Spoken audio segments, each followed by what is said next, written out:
আজ মন খুলে কথা বলতে এসেছি। তবে তার আগে একটা কাজ করুন, দরজার ছিটকিনিটা ভালো করে তুলে দিন, আর পারলে ঘরের বাতিটা একটু কমিয়ে নিন। এই গল্পটা ব্যক্তিগত, খুব ব্যক্তিগত। এটা সেই সব নিষিদ্ধ অনুভূতির গল্প যা সমাজের চোখে অপরাধ, কিন্তু বুকের গহীনে ছিল এক তীব্র ঝড়। আমার নাম অন্তরা। আমার বাড়ি মুর্শিদাবাদ জেলায়, একটা ছিমছাম মফস্বল শহরে। হয়তো আমার চেহারা দেখে ভাবছেন, এ আবার কি এমন গল্প বলতে পারে। আমার বয়স এখন ৩০-এর কোঠায়, কিন্তু এই শরীরে বয়সের ছাপ এখনও থাবা বসাতে পারেনি। আজ আমি একটা হালকা গোলাপি রঙের সুতির শাড়ি পরেছি, আঁচলটা একপাশে আলগা করে রাখা। হয়তো দেখে মনে হবে সাধারণ, কিন্তু এই আলগা আঁচলের নিচে লুকানো আছে অনেক না বলা কথা, অনেক অব্যক্ত আবেগ। সমাজের চোখে আমি একজন সংসারী রমণী, স্বামীর ঘর আলো করে আছি। কিন্তু এই ঘরের চার দেওয়ালের ভেতরে যে অন্ধকার কোণায় আরেক সম্পর্ক নিঃশ্বাস নিত, সে কথা হয়তো কেউ কোনোদিন জানতেও পারবে না। আজ আমি সেই গোপন কথার ভার নামাতে এসেছি। আমার এই গোপন কথাগুলো আপনাদের কেমন লাগবে জানি না, তবে আশা করি আপনারা সাবধানে শুনবেন আর আমার চ্যানেলটা সাবস্ক্রাইব করে পাশে থাকবেন। আমার যখন বিয়ে হয় তখন আমার বয়স ২১। গ্রামের মেয়ে আমি, লেখাপড়া খুব বেশি দূর করতে পারিনি। মা বাবা যে বাড়িতে আমায় পাত্রী করে পাঠালেন সেটা একটা আটপৌরে যৌথ পরিবার। দেওর, ননদ, শ্বশুর, শাশুড়ি সবাই মিলেমিশে থাকতেন। আমার স্বামী পলাশ ছিল একটু গম্ভীর প্রকৃতির মানুষ, নিজের কাজ নিয়েই ব্যস্ত থাকত। ব্যবসার খাতিরে প্রায়ই তাকে বাইরে থাকতে হতো। নতুন বউ হিসেবে মানিয়ে নিতে আমার খুব একটা কষ্ট হয়নি। শাশুড়িমা খুব ভালো ছিলেন, ননদও আমার সঙ্গে মিশে গিয়েছিল। কিন্তু আমার জীবনে ঝড় তুলেছিল পলাশের ছোট ভাই, আমার দেওর অভ্র। সে তখন কলেজে পড়ত, বয়স হয়তো ১৯ কি ২০ হবে। লম্বা, ফর্সা, চোখে মুখে একটা চঞ্চলতা। প্রথম প্রথম আমি ওকে ছোট ভাইয়ের মতোই দেখতাম, আদর করতাম। ও আমার কাছে সব আবদার নিয়ে আসত, এটা এনে দাও, ওটা করে দাও। আমিও হাসি মুখে সব করে দিতাম। রান্নাঘরের কাজ হোক বা আমার নিজের কোনো ব্যক্তিগত জিনিসপত্র, অভ্র যেন সব কিছুতেই আমার সাহায্যকারী। তার এই অতিরিক্ত সহযোগিতা ধীরে ধীরে আমার কাছে অন্য এক রূপে ধরা দিচ্ছিল। পলাশ যখন ব্যবসার কাজে বাইরে যেত, বাড়িটা কেমন যেন খা খা করত।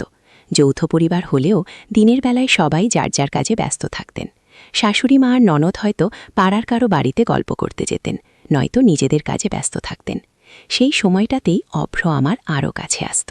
পড়াশোনার অজুহাতে বা অন্য কোনো কারণ দেখিয়ে আমার ঘরে চলে আসত। প্রথম প্রথম আমি ব্যাপারটা স্বাভাবিকভাবেই নিয়েছিলাম, কিন্তু ওর চাহনি, ওর কথা বলার ভঙ্গি, সবকিছুতে কেমন যেন একটা অচেনা ইঙ্গিত ধরা পড়ত। ও যখন কথা বলতো, ওর চোখ দুটো আমার চোখ ছেড়ে কেমন যেন আমার শরীরের আনাচে কানাচে ঘুরে বেড়াত। আমি অস্বস্তি বোধ করতাম, কিন্তু কিছু বলতে পারতাম না। ছোট দেওর কী বা বলবো। একদিন দুপুরে খুব ঝড় বৃষ্টি হচ্ছিল, পলাশ বাইরে আসতে পারেনি। বাড়িতে শুধু আমি আর অভ্র। শাশুড়িমা ননদকে নিয়ে পাশের বাড়িতে গেছিলেন, আটকে পড়েছিলেন।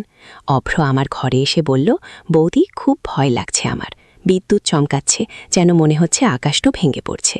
আমি ওকে ভরসা দিচ্ছিলাম, আরে বাবা, কি এমন হবে, ছোট ছেলে নাকি তুমি। ও আমার পাশ ঘেঁষে বসেছিল। বাইরের ঝড়ের শব্দে আর বিজলির ঝলকানিতে ঘরটা একবার আলো একবার অন্ধকারে ডুবে যাচ্ছিল। হঠাৎ বিদ্যুৎ চলে গেল, ঘরটা অন্ধকার। অভ্র আমার হাতটা ধরল, ওর হাতটা ঠান্ডা ছিল। আমি ওর দিকে তাকালাম, অন্ধকারেও ওর চোখের তারা দুটো যেন জ্বলজ্বল করছিল। ও বলল, বৌদি, তুমি একা আছো দেখে আমার খুব চিন্তা হচ্ছে। আমি বললাম, চিন্তা কিসের, আমি তো ঠিকই আছি। ও তখন আমার আরও কাছে ঘেঁষে এলো। ওর নিঃশ্বাসের শব্দ আমি স্পষ্ট শুনতে পাচ্ছিলাম। আমার শরীর কেমন যেন একটা শিহরণে কেঁপে উঠল। সেই প্রথম আমি অনুভব করলাম, অভ্রর প্রতি আমার অনুভূতি শুধু স্নেহ নয়, সেটা কেমন যেন অন্য কিছু, এক অদ্ভুত আকর্ষণ, যা আমাকে এক অজানা মোহের দিকে টানছিল।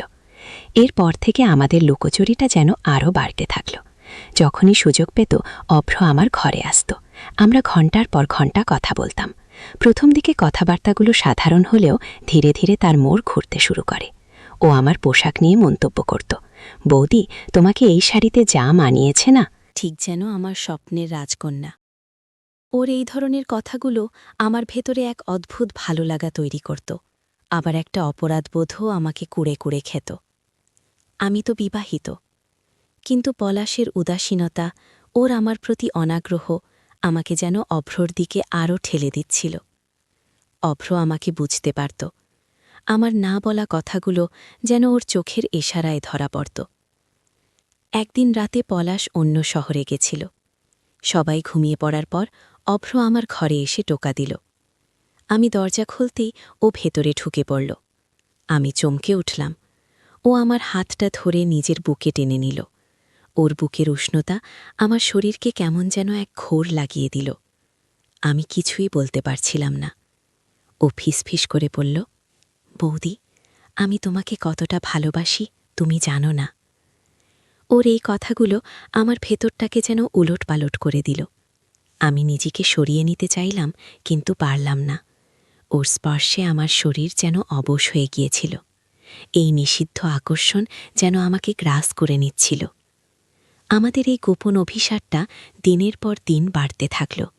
যখনই বাড়িতে কেউ থাকত না বা রাতে সবাই ঘুমিয়ে পড়ত, অভ্র আসত আমার ঘরে। আমরা কথা বলতাম, হাসতাম, মাঝে মাঝে ওর হাতে আমার হাত রাখত। ওর নরম স্পর্শে আমি নিজের অস্তিত্ব ভুলে যেতাম। আমার মনে হতো এটাই বুঝি আসল ভালোবাসা। পলাশের কাছ থেকে যে মনোযোগ আমি কোনোদিন পাইনি, অভ্র আমাকে তার চেয়েও বেশি দিত। ও আমাকে নানাভাবে বোঝাত যে পলাশ আমার যোগ্য নয়, আমার মতো সুন্দরী, বুদ্ধিমতী নারীর জন্য সে উপযুক্ত নয়। ওর কথায় আমি নিজেকে আরও বেশি করে অভ্রর কাছে সঁপে দিতাম। আমি জানতাম এটা ভুল, ভয়ঙ্কর ভুল। সমাজ, পরিবার, এমনকি আমার নিজের বিবেকও আমাকে ধিক্কার দিত।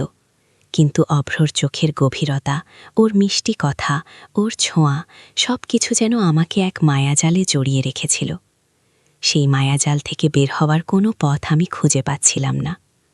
আমাদের সম্পর্কটা শারীরিক সীমারেখা অতিক্রম না করলেও মানসিক আর আবেগিক দিক থেকে তা ছিল এক গভীর চোরাবালি। প্রতিটা গোপন অভিসার, প্রতিটা গভীর চাহনি, প্রতিটা স্পর্শ আমার মনে এক অপরাধ বোধের সাথে এক তীব্র ভালো লাগার জন্ম দিত। আমি নিজেকে চিনতে পারছিলাম না। এই আমি কি সেই মেয়ে যে একসময় স্বামীর ঘরে নিজের সব মনে করত? একদিন ঘটে গেল এক অপ্রীতিকর ঘটনা। আমার ননদ রিনা রাতে বাথরুম থেকে ফিরছিল। আমাদের ঘরের পাশ দিয়ে যাওয়ার সময় হঠাৎ থমকে দাঁড়াল। হয়তো আমার ঘরের দরজাটা সামান্য খোলা ছিল, আর ভেতরে তখন অভ্র আমার কাঁধে হাত রেখে কথা বলছিল। আমরা ওর উপস্থিতি টের পেয়েই চমকে উঠেছিলাম। লীনা দ্রুত চলে গিয়েছিল, কিন্তু ওর চোখের দৃষ্টি দেখে আমি বুঝেছিলাম ও কিছু একটা সন্দেহ করেছে। আমার বুকের ভেতরটা ধরফর করছিল। রাতেই আমি অভ্রকে সব বললাম। ও নির্বিকারভাবে বলল, কি হবে, বড়জোর বকাবকি করবে, কেউ কিছু প্রমাণ করতে পারবে না। ওর এই বেপরোয়া মনোভাব আমার খুব ভয় ধরিয়ে দিল। পরের দিন রিনা আমার সাথে একদম কথা বলল না। শাশুড়ি মাও কেমন যেন সন্দেহের দৃষ্টিতে আমাকে দেখতে লাগলেন। আমার মনে হলো হয়তো সবাই কিছু কিছু জেনে গেছে। এই সমাজের চোখে এমন সম্পর্ক যে কতটা জঘন্য সেটা আমি ভালো করেই জানতাম। যদি এই কথা জানাজানি হয়, আমার জীবনটা শেষ হয়ে যাবে। পলাশের কাছে আমি মুখ দেখাতে পারবো না, পরিবারে আমার কোনো স্থান থাকবে না। আমি অভ্রকে বললাম, আমাদের এটা বন্ধ করতে হবে অভ্র, আমি আর পারছি না, আমার খুব ভয় করছে। ও আমার হাত ধরে বলল, কি বলছো বৌদি, তুমি আমাকে একা ফেলে যাবে? ওর চোখে জল দেখে আমার বুকটা ফেটে যাচ্ছিল, কিন্তু আমি জানতাম এই সম্পর্কটা আর চলতে দেওয়া যায় না। সেই রাতে আমি ঘুমাতে পারিনি। আমার জীবনে পলাশের সঙ্গে আমার সম্পর্কের টানাপোড়েন, অভ্রর প্রতি আমার অন্ধ আকর্ষণ আর সমাজের ভয় সব মিলেমিশে একাকার হয়ে গিয়েছিল। আমি ভাবছিলাম, কেন আমি এমন একটা পরিস্থিতির মধ্যে নিজেকে জড়িয়ে ফেললাম? ভালোবাসার নামে এটা কি শুধুই একটা ভুল ছিল, নাকি পলাশের উদাসীনতাই আমাকে এই পথে ঠেলে দিয়েছিল? পরের দিন সকালে আমি একটা কঠিন সিদ্ধান্ত নিলাম। আমি অভ্রর সাথে সব সম্পর্ক ছিন্ন করব। জানি এটা খুব কঠিন হবে, কিন্তু আমার সম্মান, আমার ভবিষ্যৎ, আমার পরিবারের প্রতি আমার দায়িত্ব, সবকিছুর ঊর্ধ্বে এই নিষিদ্ধ ভালোবাসাকে স্থান দেওয়া যায় না। আমি অভ্রকে আমার ঘরে ডেকে পাঠালাম। ও আসতেই আমি স্পষ্ট করে বললাম, অভ্র, আজ থেকে আমাদের সবকিছু শেষ। আমি আর পারব না এই লুকোচুরি। আমার জীবনে, আমার সমাজে তোমার কোনো স্থান নেই। তুমি আমার দেওর, আর আমি তোমার বৌদি। এই সম্পর্কটার সম্মান রক্ষা করতে হবে। ও আমার দিকে অবাক চোখে তাকিয়েছিল। ওর চোখ দুটো ছলছল করছিল। ও আমার হাত ধরতে চেয়েছিল, কিন্তু আমি সরিয়ে নিয়েছিলাম। ওর মুখটা ফ্যাকাশে হয়ে গিয়েছিল। ও নিঃশব্দে আমার ঘর থেকে বেরিয়ে গিয়েছিল। আমার বুকটা ভারী হয়ে গিয়েছিল। আমার ভেতরটা যেন চূর্ণ বিচূর্ণ হয়ে যাচ্ছিল।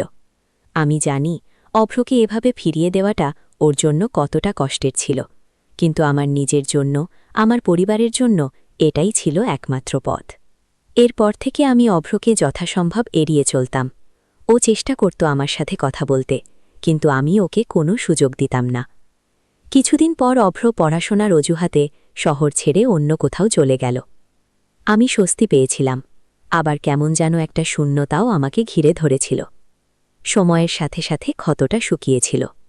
পলাশের সাথে আমার সম্পর্কটা হয়তো আগের মতোই ছিল, তাতে কোনো পরিবর্তন আসেনি। কিন্তু আমি শিখেছিলাম, জীবনে কিছু ভুল মানুষ করে ফেলে আবেগের বশে।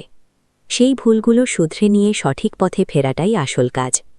কোনো সম্পর্ক যতই মধুর হোক না কেন, যদি তার ভিত্তি অসত্য আর অন্যায়ের ওপর দাঁড়িয়ে থাকে, তাহলে তার পরিণতি কখনোই ভালো হতে পারে না। আমি আজ এই কথাগুলো বললাম যাতে আমার মতো আর কেউ এমন ভুল না করে। জীবন এক অদ্ভুত শিক্ষক, কিছু শিক্ষা দেয় নীরবে, যা সারা জীবন আমাদের পথ দেখায়।